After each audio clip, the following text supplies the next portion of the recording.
আসসালামু আলাইকুম। সবাই কেমন আছেন? আশা করি সবাই ভালো আছেন।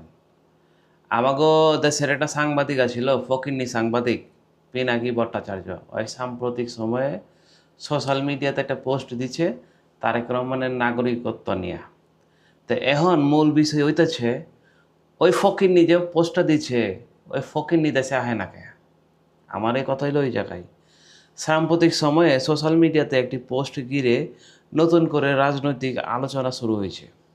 ওই পোস্টে করে জানিয়েছেন সাংবাদিক পিনাকি ভট্টাচার্য, পোস্টে তিনি বিএনপির ভারপ্রাপ্ত চেয়ারম্যান তারেক রহমানের নাগরিকত্ব নিয়ে গুরুত্বপূর্ণ প্রশ্ন তুলছেন। এখন প্রশ্নটা কি?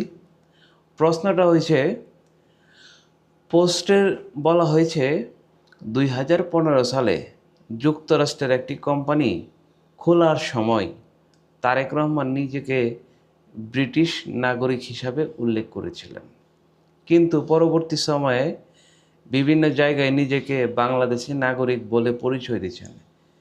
এই দুই দাবির মধ্যে অসঙ্গতি নিয়ে প্রশ্ন উঠেছে ওই পিনাকি। ওই খুবই সাংবাদিক আছে না, ওরে দেখলে আমার রাগ উঠে। ওই বাংলাদেশে যত গ্যাঞ্জাম আছে, ফ্যাসাদ আছে, ওই যে ওই আরেকটা আছে আমাকে সাংবাদিক, ওর নাম জানি কি ভুলে গেছি গা। ওই কয়েকটা সাংবাদিক মিল্লা এই ফ্যাসাদগুলো তৈরি করে, বুঝছেন। নির্দিষ্ট কিছু পাগলা ফলোয়ার আছে, ওই ফলোয়ারগুলা মানে ওরা ওরা এমনভাবে মোটিভেশন করছে, ওই কিছু কইলেই ওরা দৌড়ায় যায়।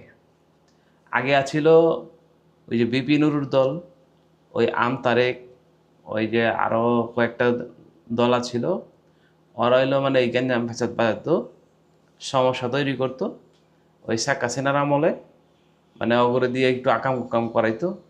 এখন ওরা দেখতেছে যে না, ওই তাহলে ওই গ্যাঞ্জামের পরে গ্যাঞ্জামই লাগাই, হয়তো দেখা যায় যে কি দেশে শান্তি চায় না, যার জন্য অরে করছে কি, যে বেটা তোর কথা কওয়া লাগবে না, তুই তোর মতো কাম কর। এখন অগুলোকে ছাইট না পায়, অগু বিরুদ্ধে ভিডিও বানাই, বক্তব্য দেয়। ইভেন আমাকে যে বড় বড় রাজনৈতিক দল আছে, অগ্র বিরুদ্ধে ভিডিও বানাই। এখন আছি মূল কথায়, ধরেন বিএনপি নাই, বিএনপি না থাকলে জামাত ইসলাম দেশ চালাইব, এটা কি আপনার বিশ্বাস হয়? আমি আপনাকে লেখা কয়ে দিলাম, জামাতে ইসলাম যদি পাসও করে সবগুলো আসনে, জামাতে ইসলাম সংসদে যেতে পারবো না, বুঝছেন। সংসদে যাই একদিন সংসদের কার্যক্রম পরিচালনা করতে পারবো না। এটা আপনাদের কাছে আমি লেখা কয়ে গেলাম, প্রমিস করে গেলাম। কারণ বাংলাদেশের আইন অনুযায়ী বিদেশি নাগরিক হলে জাতীয় সংসদ নির্বাচনের প্রার্থী হওয়া যায় না। হ্যাঁ, এটা বাংলাদেশের সংবিধানে আছে। পিনাকি ভট্টাচার্যের প্রশ্নটি শুধু রাজনৈতিক নয়, এটি একটি আইনগত এবং সাংবিধানিক বিষয় হিসেবে দেখা হচ্ছে।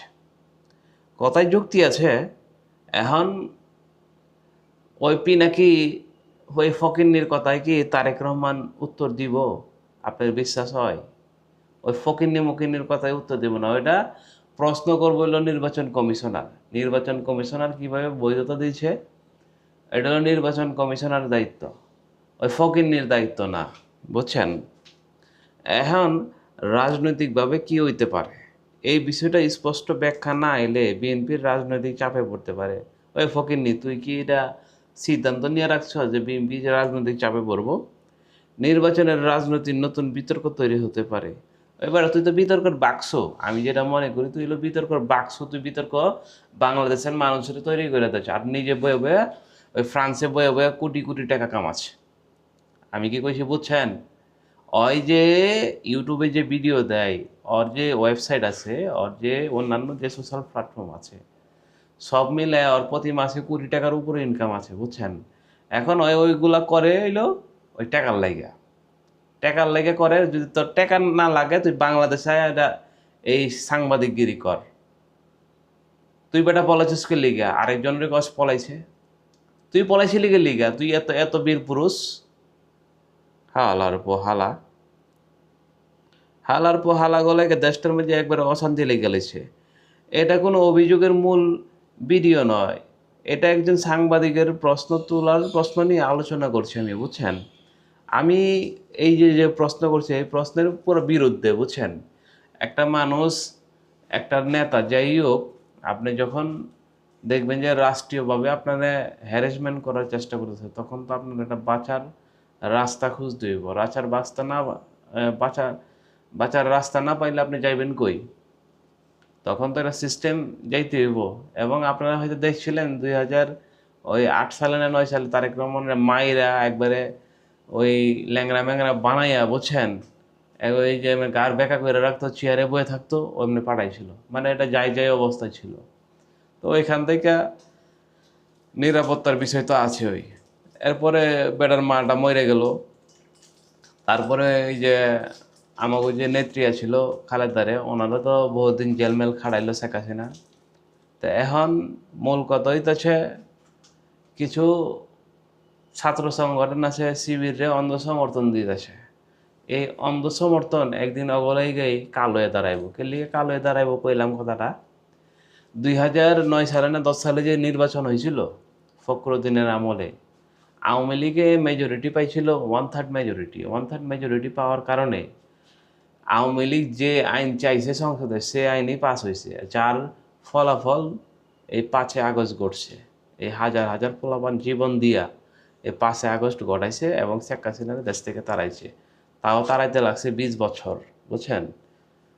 20 বছর পরে এখন আপনারা লাফালাফি করতেছেন না। এখন একচেটিয়া যেই বিজয় হইব, আমি বিএনপিরও কইতাছি, জামাতেরও কইতাছি, একচেটিয়া যেই বিজয় হইব, জনগণের কপালে দুঃখ আছে। বিরোধী দল যদি শক্তিশালী অবস্থানে না থাকে, তাইলে সমস্যা আছে, এটা মনে রাখেন। আর ছাত্র ভাইয়েরা যেভাবে ওই যে শিবির প্যানেলের জয়যুক্ত করছে না, এর লেগে অগুই প্রস্তাবিত হইব। কি লেগে কইছি বুঝছেন, একটা সময় ওরা এর জন্য সাফারিং করব। ভালো থাকবেন সবাই, আল্লাহ হাফেজ। দেখা হবো নতুন আর একটা ভিডিও লইয়া।